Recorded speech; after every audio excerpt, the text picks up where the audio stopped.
Thank you so much for joining us for our special simulcast edition of the Big Time Talker podcast and Zoom into Books with our friends from Headline Books. Burke Allen here live at our studios in Washington, D.C. And the broadcast is made possible by our friends at speakermatch.com, the world's largest online virtual speakers bureau. Now, what does that mean exactly? Well, post-pandemic, the speaking world is coming back to life. If you're a platform speaker, maybe you speak at the local Rotary Club, or maybe you speak to auditoriums full of folks. Well, you know, that didn't happen a lot during the pandemic, but now that in-person meetings are back, the virtual meeting planners at speakermatch.com can help you get together. Visit them at speakermatch.com, and thank you for making the show possible. One of those speakers who has been at it for quite a while, has spoken all over the country, is based in Austin, Texas. His name is Richard Battle. Richard and I are friends and co-workers and colleagues, and he's a prolific writer as well. He cranks a book out a year, which is pretty impressive, and the new one we're really looking forward to. It's called Made in America by AmeriCANS, not AmeriCANTS. Richard Battle joins us on the Big Time Talker podcast and Zoom into Books. First of all, congratulations on the brand new book. Burke, thank you so much. I appreciate the opportunity to be with you, and thank Kathy and Headline Books for publishing this book. And I'm very excited about it. There's so many things in there that are applicable now, but I think are timeless for the future as well. Let's talk about the title of the book. What do you mean by that? Made in America by AmeriCANS, not AmeriCANTS. Well, I'm a history buff. I think the United States is a very special place. I think that the last couple of years, there's been so much discouragement. And with the pandemic and the politics, people trashing the country, the rioting, the defund the police movement and everything else, there's just been so much negativity.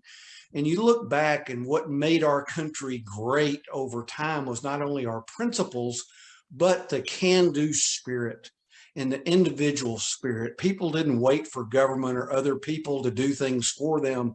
They forged out and took their own opportunities and dreams and made things happen. So give me an example of someone, made in America, of an American that you look up to.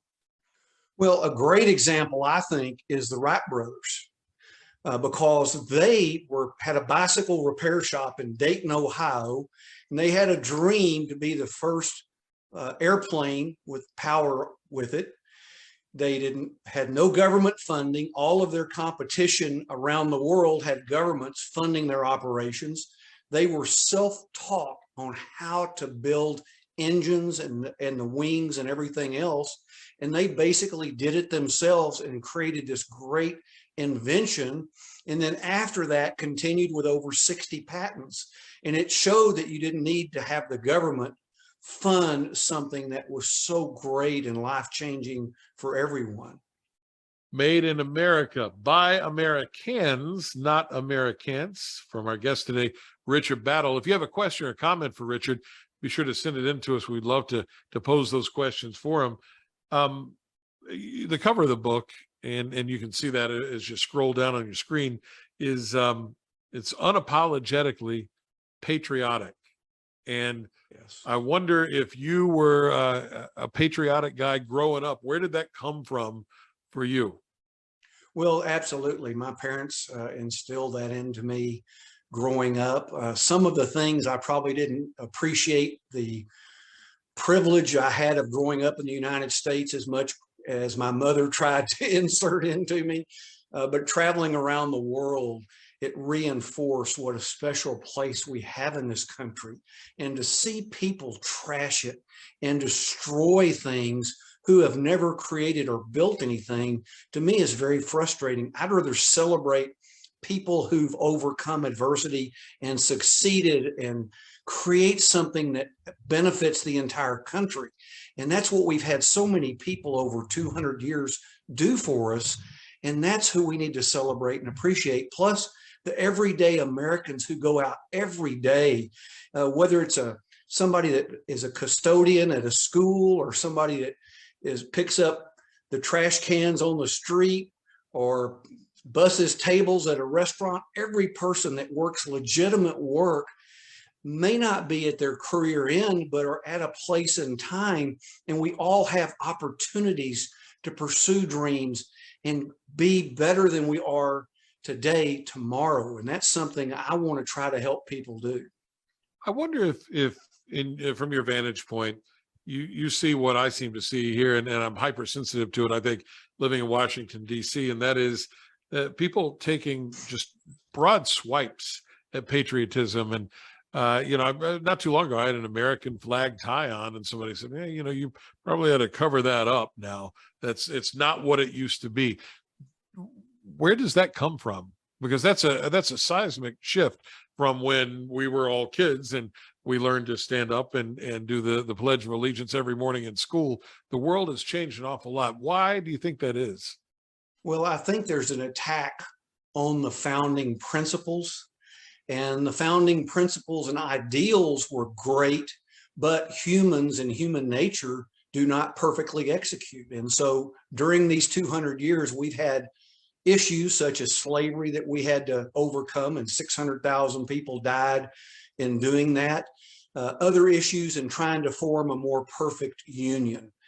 But we have to realize what we have and how great it is, and not just tear down and destroy it and become another country like everyone else. Because I've been to other countries around the world, and they do not have the opportunities we have business-wise or prosperity-wise.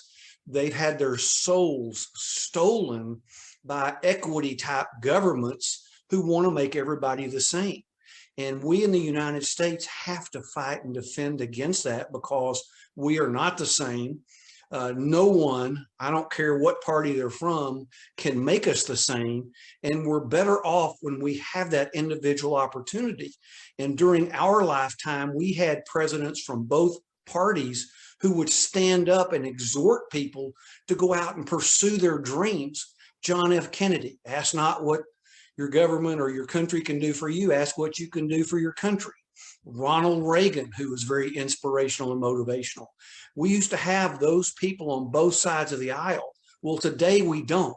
We have politicians trying to tell us and outdo each other on what the government will do for us. And that path leads to a servitude, I believe, that none of us will like the results of. Our guest is Richard Battle. His brand new book is Made in America by AmeriCANS, not AmeriCANTS. It's his first for Headline Books, and this is your 9th book now, is that right? That is correct, and we're very pleased that Headline Books is publishing this volume, and just thrilled with the cover design they came up with and everything they've done in the process to bring this volume out.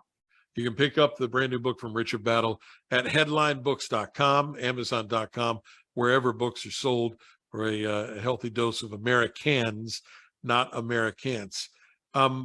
You mentioned where we are with politics today, and again, living here in D.C., maybe I'm a little hypersensitive to it, but it sure seems to me that the loudest voices on either side are that 10% of really loud voices on the left and that 10% of really loud voices on the right, and the other 80% of us are just trying to provide for our families and trying to raise our kids right and get through life day to day. I know from talking to you earlier this week that you had just finished a great trip out into the heartland of America. When you get out there into the real world and you get away from Washington, D.C. and New York and some of these big cities on the coast, what do real Americans tell you about the state of the country? Well, I think they're concerned because of the inflation, high gas prices, high food prices, the government spending all this money and creating debt that they and their kids and grandkids will have to pay off over time. I think they just want to live and not have the government in their life. Growing up, it was very rare that the government was ever involved in my life or my parents. And I think it was that way with most people. Everyone lived, we had very little government at all. And now the government is in everything, and it's almost the national government is in everything. And I don't think most people want that. They want the freedom. They want to be able to go out and know the rules are set and the game won't change. And so they can adapt and play by the rules. And the government's coming in and changing the rules repeatedly under our feet. And it makes it more difficult to plan personally or business-wise on how you live if the rules are always being changed. At what point in this country do you think, Richard, as somebody who's studied this for a long time, and you know, you appear on TV and radio and in newspapers constantly giving analysis on this, did the shift come from people in government, whether it be local, regional, or state or national, who had disagreements on the way to get things done, to where now the other side is the enemy, the other side is evil, and they're the enemy of the people, and whatever they say is wrong? Can you pinpoint a sort of a time when that all changed?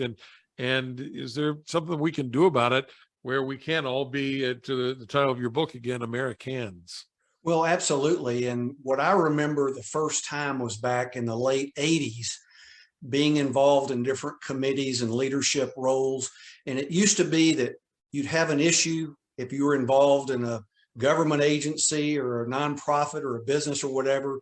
People would debate it. There'd be a vote. It'd be a split. Whoever won would implement the decision, and whoever lost would accept the decision as the majority rule and go forward.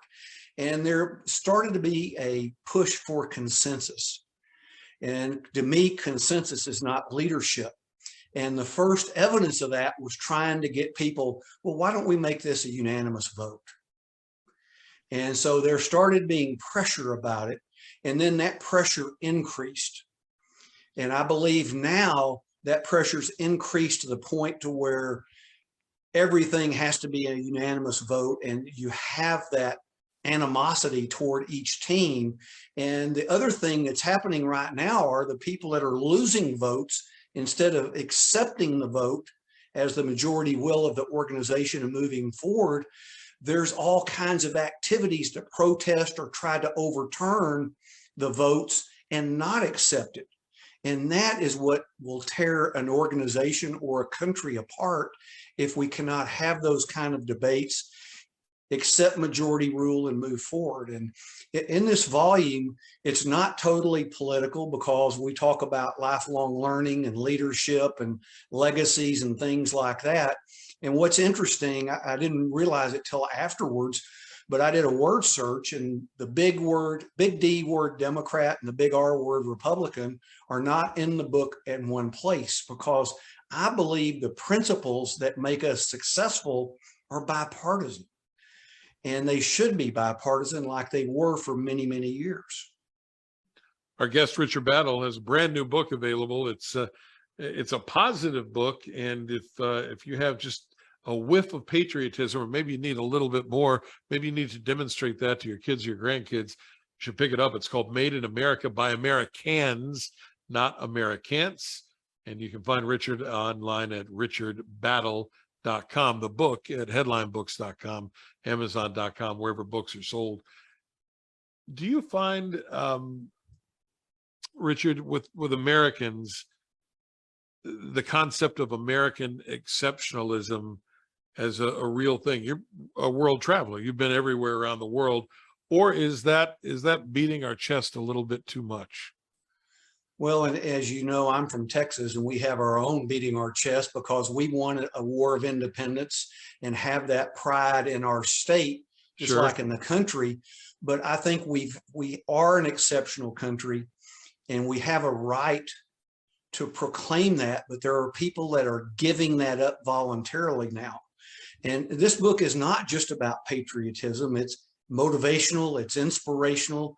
It's about learning some of the things that will help people in their personal lives, their family lives. There's leadership lessons. There's inspiration about creating legacies. And whether someone is 10 years old or 90 years old, I think there are things that are in this volume that can help motivate or inspire them to create additional successes in their life. You've been through some pretty tough stuff in your own life. I know you were in a horrible apartment fire a long time ago where your neighbor perished in the fire. You lost everything in the big Texas real estate collapse back in the 80s, built yourself back up. Perhaps the toughest one is a father, the loss of your only son as an infant. How do you get past those things? You talk about some inspiration you can take from this book and some leadership skills. How do you, Richard Battle, get through the tough stuff in life? Well, that's a great question. And I've had some tremendous successes beyond my wildest imaginations. I mean, the number of these books is one of them. But I have gone through some adversity. I don't claim to have gone through worse than other people, because each one of the tough things I've been through, I can find many people who've been through tougher than I have. And we all will go through adversity in life. And the question is, how do we respond to that? And what I learned, especially through losing my son, because the typical question people ask is, why me? And I believe that question looks in the past, and it traps us in the past if that's our question, because it makes us think, what did I do to deserve this? Well, sure. Well, we don't have to do anything to deserve adversity. We all run into it periodically. And so what I figured out was the right question for me, and I believe for others, is what now? What am I supposed to learn from this that can help me and help others going forward because of this experience? And so in this volume and other volumes I've done, I share lessons like that and try to help people look at the what now versus why me, and share examples of other people, some who've gone through much worse than I have as well, because I think when we see people who've gone through adversity and overcome it to whatever level, it's inspirational for us in whatever adversity we're in. Well, I tell you, I can't imagine losing an infant son. You say other people have gone through worse. That seems to be about as bad as it can get. Well, I went to a guard drill a month or so after I lost my son, and I was talking to one of my colleagues there and told him of my loss. He goes, yeah, I lost 3 children in one night in a house fire. And I mean, it just hit me in the gut, because that was much worse than my loss, even though my loss was very painful.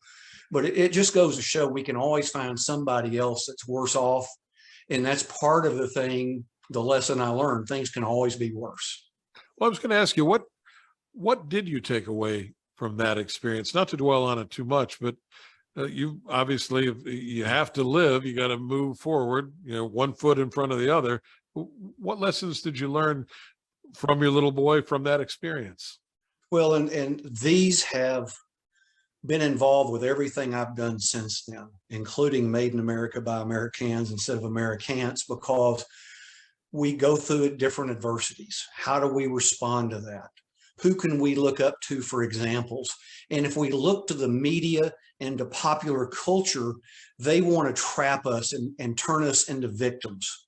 And I don't believe we should be victims, regardless of whatever adversity we go through. It's up to us how we respond. And what can we learn from that individual situation and from adversity itself that can help us going forward? And I look back, and the lessons I've learned and those things you talked about, and even some other things, have helped me more than the successes. But I didn't like any of the experiences, and I hope I never experience them again. But I learned because I looked for those opportunities to learn and grow from it, and then to share that with others to try to be of help. The new book from Richard is called Made in America by AmeriCANS, not AmeriCANTS, from our friends at Headline Books. One other thing that you went through, and that I think a lot of folks can sympathize with, because they've either gone through something similar or they have a family member. You've had a couple of cancer scares. What does that do when you get that news from the doctor, and how do you deal with it? Well, I've only had cancer once, but one of the books I wrote it had a 10-month period. I went through a divorce, 2 heart procedures, and a cancer diagnosis. And thankfully, the prognosis and everything from that was all good. And I'm in great health right now. I'm very grateful. But I learned by being around people during those treatments how we responded to that. And I even found, going through 45 radiation treatments, found humor in that. And I found that if we were able to laugh about some of the things, because we joke around about getting burned, breaking the machine, things going through the treatments, and so we could laugh about it. And doing that helped going through the process, because if you just focus on what the worst that can happen is, you can drive yourself crazy. And I think laughter, humor, and positive attitude helps us respond better to any of those kind of challenges. Richard Battle is our guest today. So cancer and a divorce in 10 months. And 2 heart procedures. Which one hurt the most? Well, the side effects from the cancer treatment was much worse. Well said. You probably still have to, stay in touch with the ex-wife. Well played. You mentioned earlier you're Texan, a lifelong Texan. Texas has this mythos about it, for those of us in the other 49 states, of rugged independence. How much of being a lifelong Texan do you think informed you when you wrote this book about AmeriCANS and not AmeriCANS?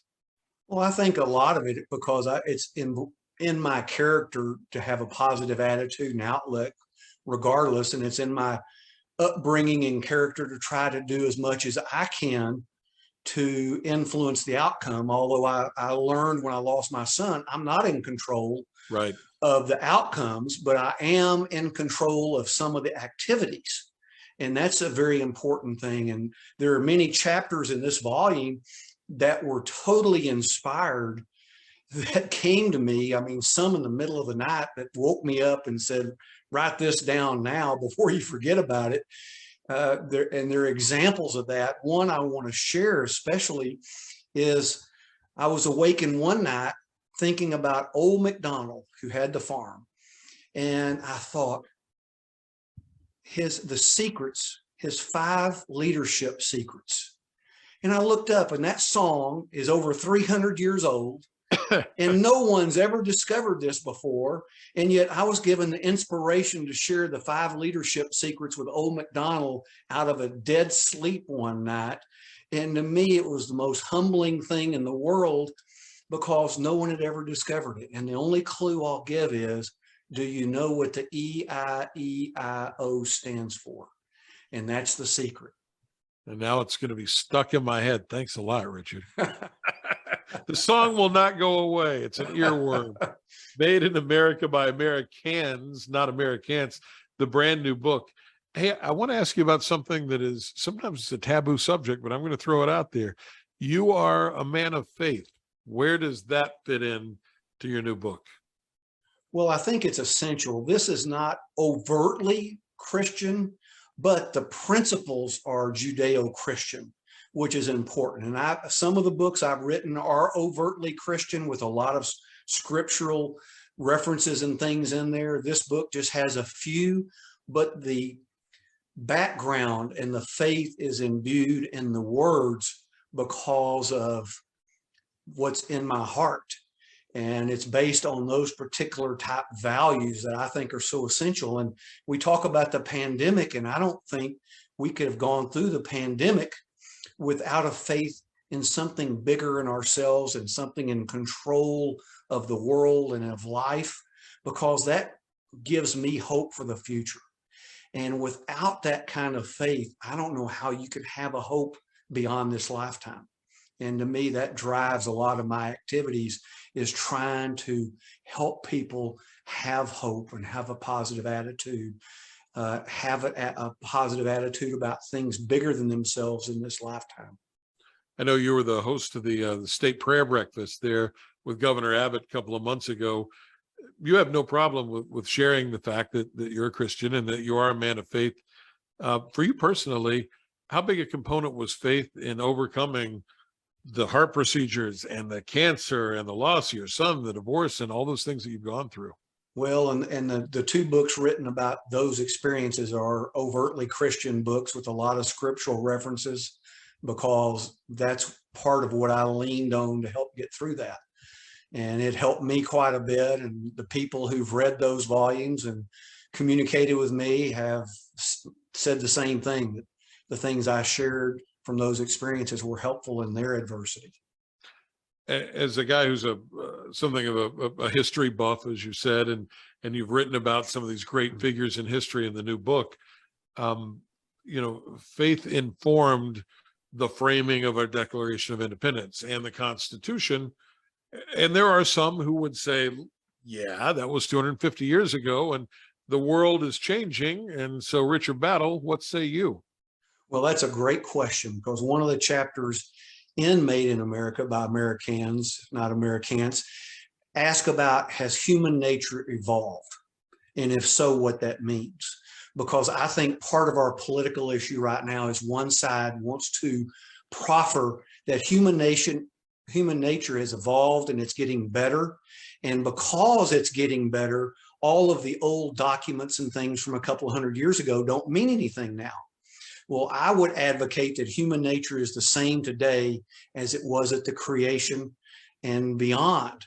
And if human nature is the same today as it was from the beginning, then that reaffirms all of the biblical documents, the Declaration, Constitution, all of the wisdom of the ages based on human natures is confirmed if human nature is the same.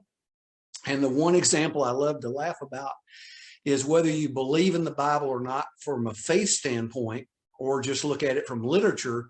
If you look at the Adam and Eve story, when they were caught, what was the first thing they did? They both pointed the finger. Adam blamed Eve, and Eve blamed the serpent.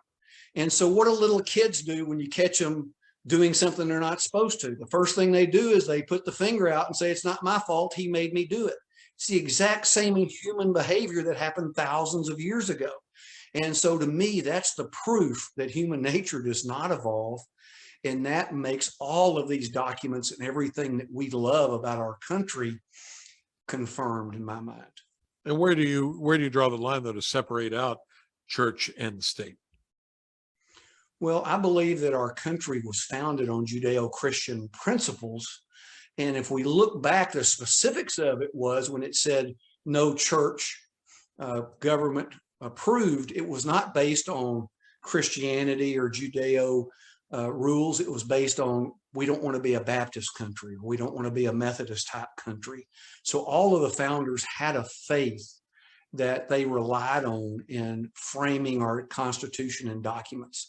And they talked about the essentialness of having a moral execution of laws to contain and retain the country's morality. And that's part of the things we're seeing now, as we see people push against that and let every individual define their own morality and truth. Then we have no foundation to rely on. And I believe our founding documents are the foundation that we can rely on to have a good country. The book Made in America by AmeriCANS, not AmeriCANTS, is brand new from Richard Battle from Headline Books. Take a look at that book cover with the American eagle and the flag. You can't help but be patriotic, but maybe a little old-fashioned. What would you say about that if somebody said, this is it's an old-fashioned way of looking at things. It's a little antiquated, Richard?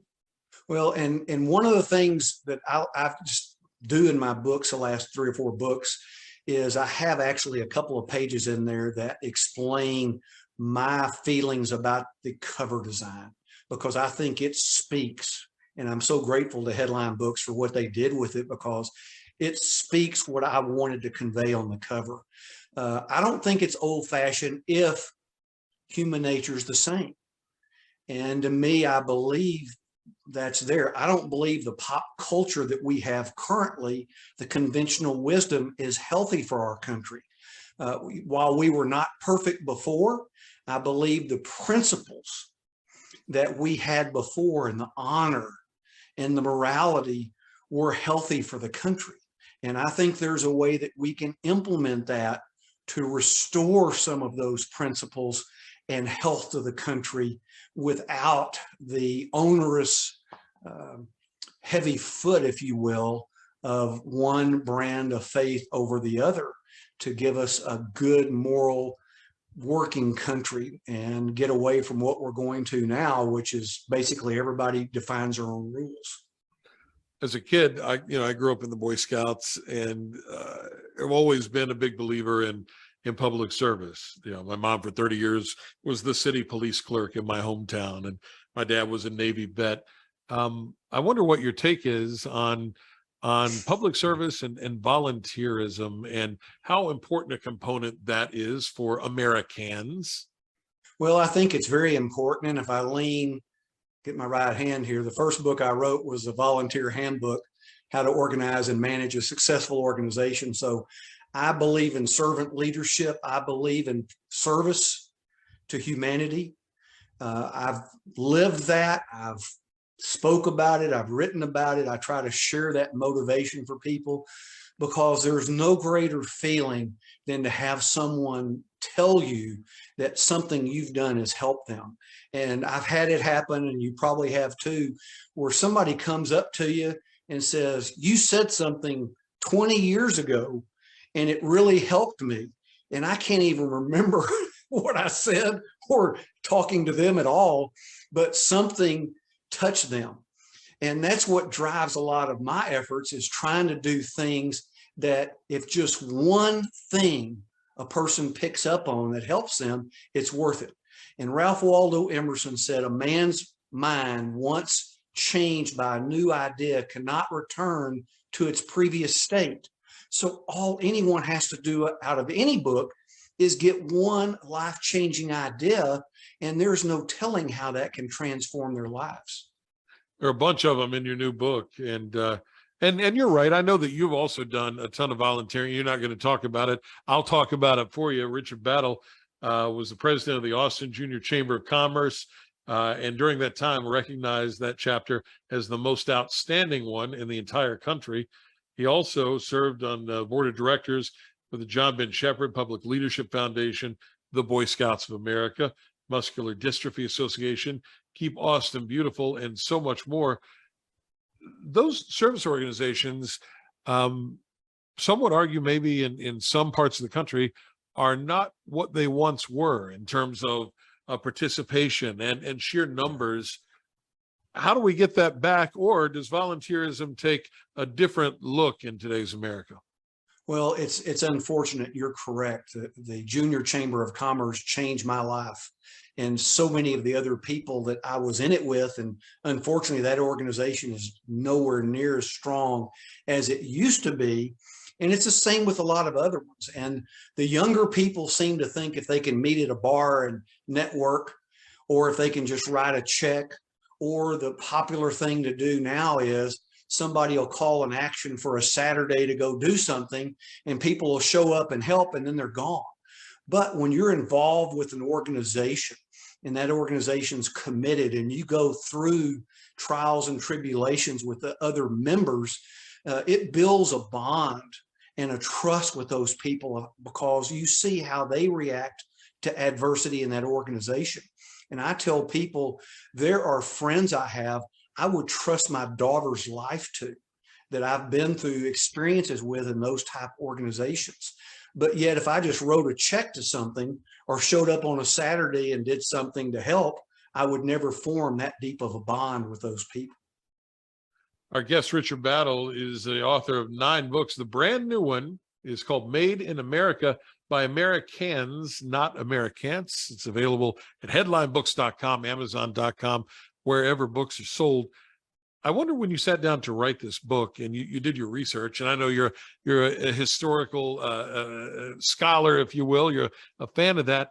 What'd you learn, though? Were there anything that, as you started to do the research for these great Americans and their can-do spirit, that really surprised you and said, wow, I never knew that? Well, a lot of specific things, but from a general standpoint, it reinforced my faith in the country, because our parents and grandparents went through much tougher things than we've gone through. Right. And I had a lady a couple of years ago, she was, oh, COVID's so terrible. Can you imagine anything worse than this? And I told her, I've been through much worse than COVID. So COVID comparatively to me was not as bad as the other things, but our parents and grandparents went through the flu in 1918, depression, 2 world wars, the threat of nuclear attacks, so many other things. I mean, we look at the pioneers that went through wagon trains west, and when they left St. Joe, Missouri, it was only them. They had to provide everything. There was no one there that they could look to rescue them. And so people have gone through much tougher things than we have, and we can do the same thing if we have to. It's just that we've gotten soft and we don't want to have to, and I hope we don't have to. You know, it's funny you say that. You talk about we've gotten soft, and we've all experienced the great resignation in the last year and a half after COVID, where so many people just never went back to work. And in many cases, Richard, those are jobs that, frankly, Americans just don't want to do. We've gotten a little soft, a little squishy, but you say we are still AmeriCANS at heart. How do we get rid of that soft and squishy? Well, I hope it's not necessity. Necessity forced it in earlier generations. But one of the books I wrote was about the lifelong lessons I learned from my first job as an 11-year-old paper boy. And I was at a Carnegie course, and the homework was, what's the one thing you learned from that job? When I went home that night, I couldn't think of one thing. I thought of 14 that were influencing me as a professional career person from being a paper boy.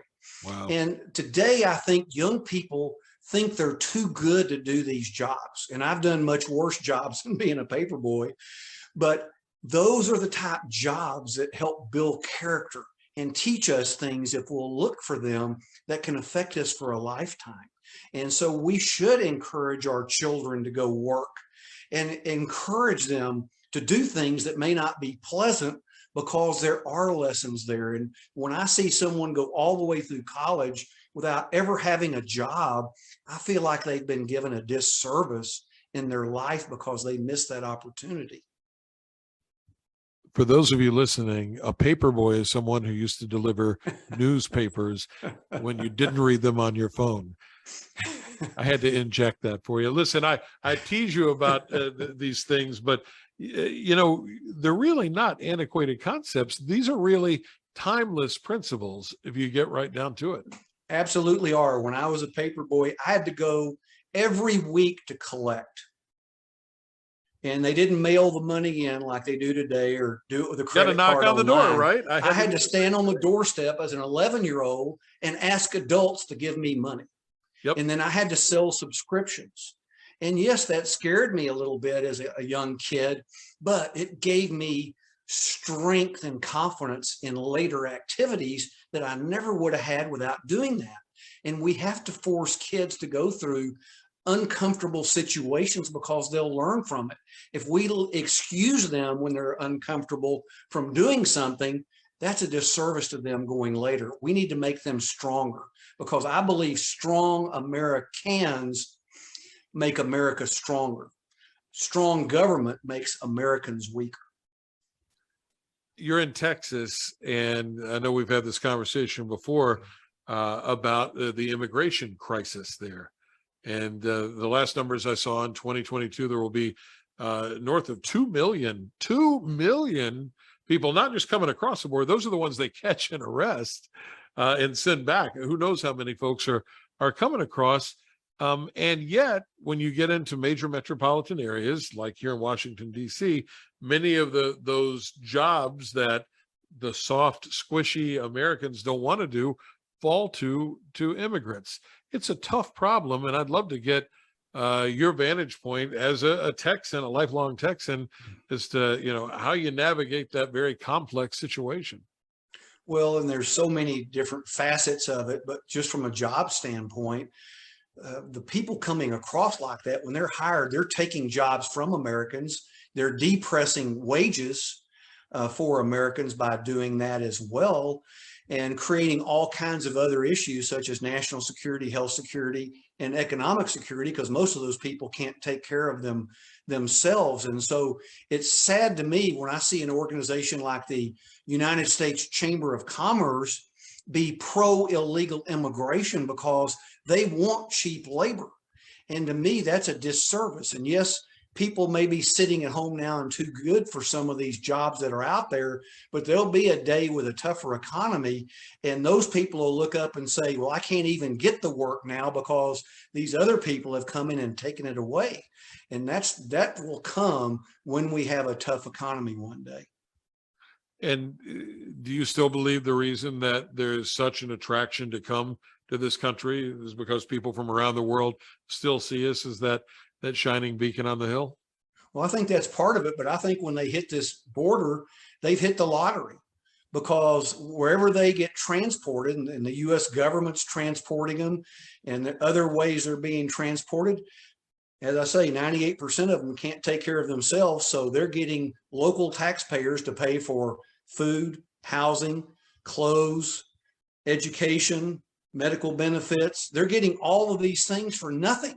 And yes, there's less threat from other people on their lives.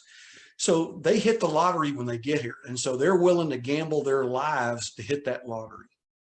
Some people listening right now, Richard, may say, gosh, here's a guy who 10 minutes ago was talking about his faith and his Christian values, and that sure doesn't seem to square up with taking care of folks who are needy and are just trying to make a better life for themselves and their kids. How would you answer that? Well, I think that's a good question. We in the United States cannot take everyone in the world here. We cannot support everyone in the world here. They did a survey in South America in early 2022 about how many people in South America would like to come to the United States. The number was 92 million. So imagine those 92 million people showed up on our southern border, wanted in, wanted all the welfare, and wanted to take the jobs from Americans. Our economy cannot sustain that. So it's just like us personally. I would like to support every charitable organization in the world. But if I do that, then I cannot provide for myself. So there is a balance that we have to find.